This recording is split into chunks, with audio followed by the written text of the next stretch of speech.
آداب زندگی۔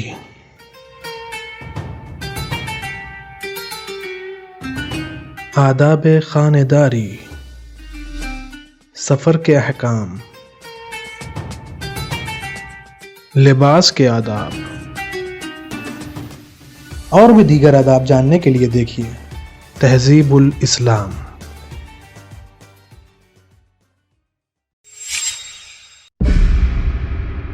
اعوذ باللہ من الشیطان الرجیم، بسم اللہ الرحمن الرحیم۔ ناظرین کرام، السلام علیکم۔ ایک مرتبہ پھر تہذیب الاسلام کے اس نئے ایپیسوڈ میں آپ سب کو خوش آمدید کہتے ہیں۔ پچھلے ایپیسوڈ میں ہم نے زوجہ اور شوہر کے حقوق کو جانا، اسی چیپٹر کو آگے بڑھاتے ہوئے آج دیگر حقوق کو جانیں گے۔ حدیث میں منقول ہے کہ ایک عورت حضرت رسول خدا صلی اللہ علیہ وآلہ وسلم کی خدمت میں آئی اور عورت پر جو حقوق شوہر کے ہوتے ہیں ان کی نسبت سوال کیا۔ حضرت نے ارشاد فرمایا کہ وہ حقوق اتنے ہیں کہ بیان میں نہیں آ سکتے۔ ازاں جملہ یہ ہے کہ عورت بغیر شوہر کی اجازت کے سنتی روزہ نہ رکھے، بلا اس کی اجازت کے گھر سے باہر نہ نکلے، عمدہ خوشبو سے اپنے آپ کو معطر کرے، اچھے اچھے کپڑے پہنے اور جہاں تک ہو سکے اپنے آپ کو بنا سوار کے صبح سے شام تک اس کے سامنے آئے، اور اگر وہ اپنی خواہش کا اظہار کرے تو انکار نہ کرے۔ دوسری حدیث میں فرمایا کہ کوئی چیز بغیر شوہر کی اجازت کے نہ دے، اگر دے گی تو ثواب اس کا شوہر کے نامہ اعمال میں لکھا جائے گا اور گناہ اس عورت کے، اور کسی رات اس حالت میں نہ سوئے کہ اس کا شوہر اس سے ناراض ہو۔ اس عورت نے عرض کیا کہ یا رسول اللہ، چاہے اس کے شوہر نے کتنا ہی ظلم کیا ہو؟ فرمایا ہاں، خواہ کتنا ہی ظلم کیا ہو۔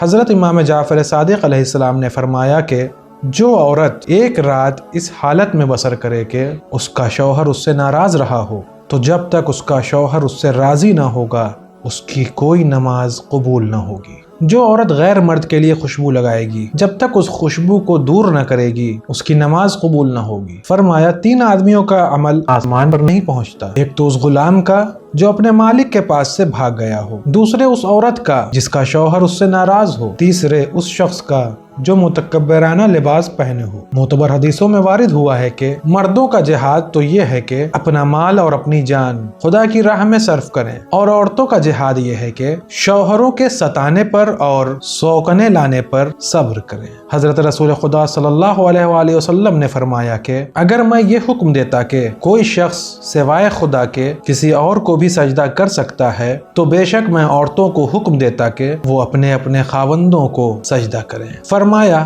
عورت اس نیت سے کہ شوہر کو اس کی خواہش سے باز رکھے نماز کو طول نہ دے۔ فرمایا جس عورت کو اس کا شوہر بلائے اور وہ تاخیر کر دے کہ شوہر سو جائے تو جب تک وہ بیدار نہ ہوگا فرشتے برابر اس عورت پر لعنت کیے جائیں گے۔ حدیث صحیح میں منقول ہے کہ عورت بغیر شوہر کی اجازت کے سوائے مندرجہ ذیل صورتوں کے کسی اور کام میں اپنا ذاتی مال بھی صرف نہیں کر سکتی، یعنی حج، زکوٰۃ، ماں باپ کے ساتھ سلوک اور اپنے پریشان و محتاج عزیزوں اور قربتوں کی امداد۔ حدیث صحیح میں حضرت امام جعفر صادق علیہ السلام سے منقول ہے کہ جو عورت اپنے خاوند سے کہہ دے میں نے تیری طرف سے کوئی نیکی نہیں دیکھی، اس کے تمام اعمال کا ثواب جاتا رہتا ہے۔ بہت سی معتبر حدیثوں میں وارد ہے کہ عورت کا حق مرد پر یہ ہے کہ اسے پیٹ بھر کر کھانا کھلائے، ضرورت کے موافق کپڑے دے، اور اگر کبھی کبھار اس سے کوئی قصور ہو جائے تو بخش دے۔ دوسری حدیث میں منقول ہے کہ اس سے ترشروئی سے پیش نہ آئے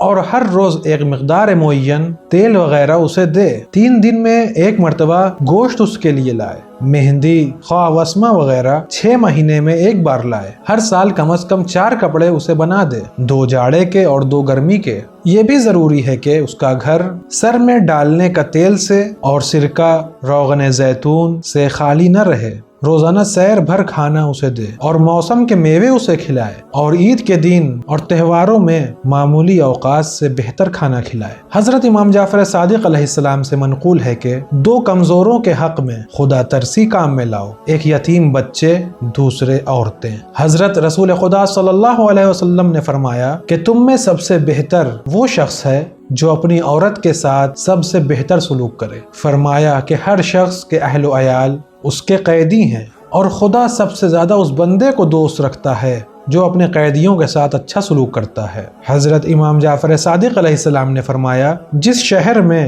کسی شخص کی زوجہ موجود ہو وہ اس شہر میں رات کو کسی دوسرے شخص کے مکان میں سوئے اور اپنی بیوی کے پاس نہ آئے تو یہ امر اس صاحب خانہ کی ہلاکت کا باعث ہوگا۔ حضرت امیر المومنین علیہ السلام نے حضرت امام حسن علیہ السلام کو وصیت فرمائی کہ عورتوں سے ہرگز مشورہ نہ کریں کہ ان کی رائے ضعیف اور ان کا ارادہ سست ہوتا ہے، اور ان کو ہمیشہ پردے میں رکھیو اور باہر نہ بھیجیو، اور جہاں تک ممکن ہو ایسا انتظام کریں کہ سوائے تیرے کسی دوسرے مرد سے واقف نہ ہوں۔ عورتوں سے کوئی خدمت بجز ان کے ذاتی کاموں کے متعلق نہ لیں، کیونکہ خدمات کا سپرد نہ کرنا ان کے لیے مناسب ہوگا اور اس سے خوشی بھی زیادہ ہوگی، اور یہ بات حسن و جمال کی بقا کے لیے موضوع ہے، کیونکہ عورت پھول ہے، خدمتگار نہیں ہے، اس کو پھول کی طرح رکھیں، مگر جو بات وہ اوروں کے بارے میں کہے اسے قبول نہ کریں اور اپنے آپ کو زیادہ اس کے اختیار میں نہ دیں۔ حضرت رسول اللہ صلی اللہ علیہ وآلہ نے عورتوں کو زین کی سواری سے منع فرمایا ہے، اور یہ بھی کہا ہے کہ تم نیک کاموں میں بھی عورتوں کی اطاعت نہ کرو، ایسا نہ ہو کہ ان کی طمع بڑھ جائے اور پھر وہ تمہیں بدی کی طرف راغب کریں۔ ان میں سے جو بد ہیں ان سے پناہ مانگو، اور جو نیک ہیں ان سے بھی پناہ مانگو۔ حضرت امام محمد باقر علیہ السلام نے فرمایا کہ اپنا کوئی راز اس سے نہ کہو، تمہارے عزیزوں اور رشتہ داروں کی نسبت جو کچھ وہ کہیں ان کی ایک نہ سنو۔ حضرت امیر المومنین علیہ السلام نے فرمایا کہ جس شخص کے کاموں کی منتظم عورت ہے وہ ملعون ہے۔ حضرت پیغمبر خدا صلی اللہ علیہ وآلہ جب غزوات کا ارادہ کرتے تھے تو پہلے اپنی عورتوں سے مشورہ کیا کرتے تھے، اور جو وہ رائے دیتی تھیں اس کے برخلاف عمل فرماتے تھے۔ حضرت رسول خدا صلی اللہ علیہ وآلہ وسلم نے فرمایا کہ جو شخص اپنی عورت کی اطاعت کرے گا خدا اسے سرنگوں جہنم میں ڈالے گا۔ لوگوں نے عرض کی، یا رسول اللہ، اس اطاعت سے کون سی اطاعت مراد ہے؟ فرمایا، عورت سے شادیوں کی، عیدگاہوں کی سیر کی یا میدان جنگ کے لیے جانے کی اجازت طلب کرے اور وہ اس کو اجازت دے دے، یا گھر سے باہر پہن کے جانے کے لیے نفیس کپڑے منگوائے اور یہ اسے لائے۔ دوسری حدیث میں فرمایا کہ عورتوں کی مثل پسلی کی ہڈی کی سی ہے کہ اگر اسے اس کے حال پر رہنے دو گے تو نفع پاؤ گے، اور اگر سیدھا کرنا چاہو گے تو ممکن ہے کہ وہ ٹوٹ جائے۔ حاصل کلام یہ ہے کہ عورتوں کی ذرا سی بات پر، ذرا سی ناخوشیوں پر صبر کرو۔ یاد رکھنا چاہیے کہ عورت کے جو حقوق مرد پر ہیں ان میں سے ایک یہ بھی ہے کہ اگر مرد گھر میں موجود ہو اور کوئی عذر شرعی نہ رکھتا ہو تو 4 مہینے میں ایک بار قربت انجام دے، یہ واجب ہے، اور اگر کئی بیویاں ہوں اور ان کئی میں سے کسی ایک کے ساتھ ایک رات گزارے تو واجب ہے کہ اوروں کے پاس بھی ایک رات سوئے۔ علماء کے ایک گروہ کا اعتقاد ہے، اور یہ اعتقاد بنا بر احتیاط معلوم ہوتا ہے کہ 4 راتوں میں سے ایک رات ایک عورت کے لیے مخصوص ہے، خواہ اس میں ایک عورت ہو یا ایک سے زیادہ۔ پاس سونے سے یہ مراد نہیں کہ قربت بھی انجام دے۔ کنیزوں کے حق میں اور ان عورتوں کے حق میں جن سے مطع کیا ہے یہ احکام واجب نہیں ہے۔ علماء میں یہ قول مشہور ہے کہ اگر کسی شخص کی زوجہ موجود ہو اور وہ کوئی اور نکاح کرے تو اگر کنواری سے کیا تو 7 راتیں اس کی مخصوص ہیں، اور اگر کنواری نہ ہو تو 3 راتیں۔ آج کے اس ایپیسوڈ میں بس اتنا ہی، انشاءاللہ اگلے ایپیسوڈ میں پھر ملاقات ہوگی، تب تک کے لیے شکریہ، خدا حافظ۔ سدرة منتهى